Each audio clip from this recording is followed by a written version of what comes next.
This is Diana Sullivan in Austin, Texas. Today I'm going to show how to do this easy little cast-on edge that is very flat, very sturdy, and it has kind of a tailored look.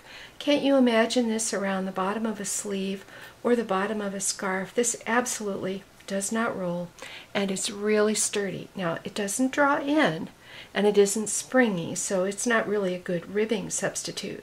But where you want a tailored looking sturdy edge that's very tidy, this is a great choice. So let's see how this is done. My carriage is on the right, and I'm going to depress the right part button for this exercise. Now, this begins with a latch tool cast on, a really simple cast on. You start with a slip knot in your yarn and you put that around your latch tool like that. And you're going to bring your latch tool up between the first and the second needles, and then you just grab the yarn and draw it through that loop. And what you're doing as you draw the loop through a loop using this tool is you are making a chain right over these needles. This is a sturdy, non-stretchy cast-on, and the technique that I'm showing today is really a variation on this cast-on. When you get to the last stitch, just bring this yarn under over here and put the loop on the last needle. And that is your cast-on. Now push that chain back against the gate pegs, thread the machine, and knit to the left. Then slip to the right. What that did was it knitted going this way, but it just left the yarn loose and in front as it went back. But that positioned my carriage on the right where I need it for the next row. I take my needle pusher and I bring these needles back out into the fully extended hold position and put the yarn on top of these needles. Now, take the part of the knitting that you've already done and bring it out to the front, and also you'll find it helpful to put a clothespin on this loose end. Now, I like to unthread the yarn to do this next step. So my yarn is going straight up here into my upper tension unit.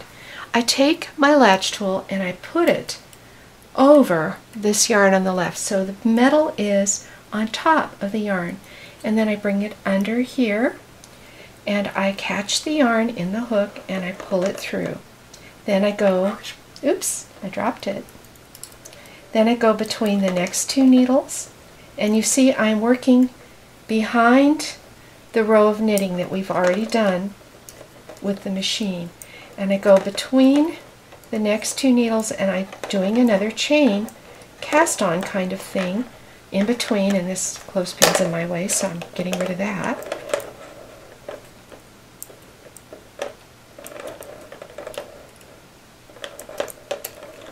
If I drop it, sometimes I'll drop it, then I have to pull the loop open underneath and put my tool back in the middle.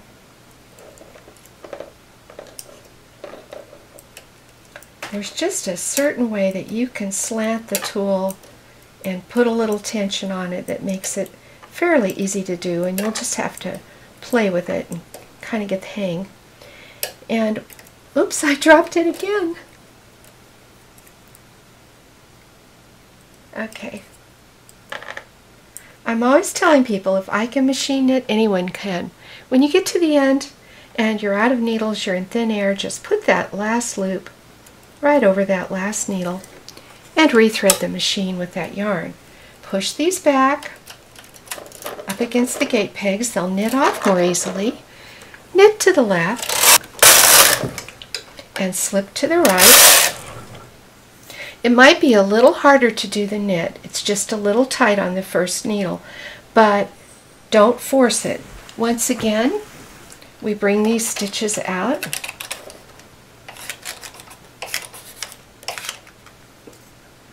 And I like to unthread the yarn so it's coming from above once again. Once again, put my tool over the yarn and bring it between the first two needles to get my first loop. This gives me really neat edges on both ends.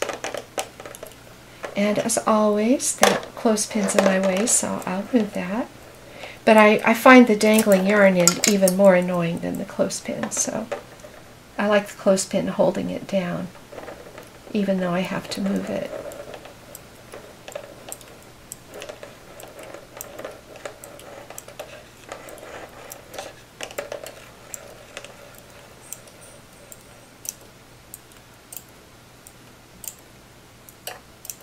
Around every single needle, the final loop going on that last one, pushing these back to make it easier for the machine to knit them off. Rethread the machine, knit to the left, slip to the right. Now, how many times you do this determines how thick that fancy little edge is. I'm unthreading the yarn once again. So I'm putting my tool over the yarn, once again catching the loop and pulling it through, then going between the next two needles, and I'm going to move that dangling end out of my way again, and latch my way across again. It's just so handy to have the yarn coming from the upper tension unit. The upper tension unit just keeps a nice amount of tension on it and feeds a nice amount of yarn through for me all the way to the last. Then take that last loop, hang it on the last needle. These get pushed back, rethread the yarn, knit to the left, slip to the right, and here we go again. To unthread this yarn.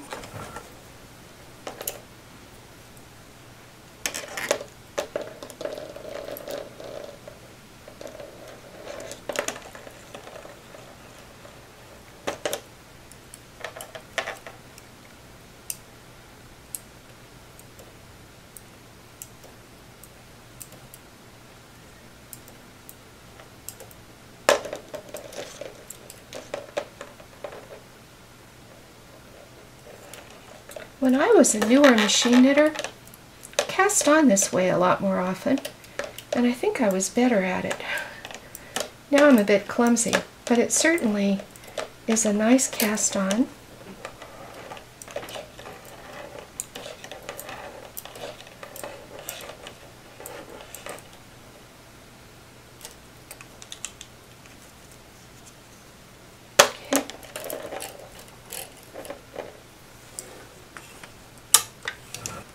After you have enough rows of this, you can cancel that part button and go on with your knitting.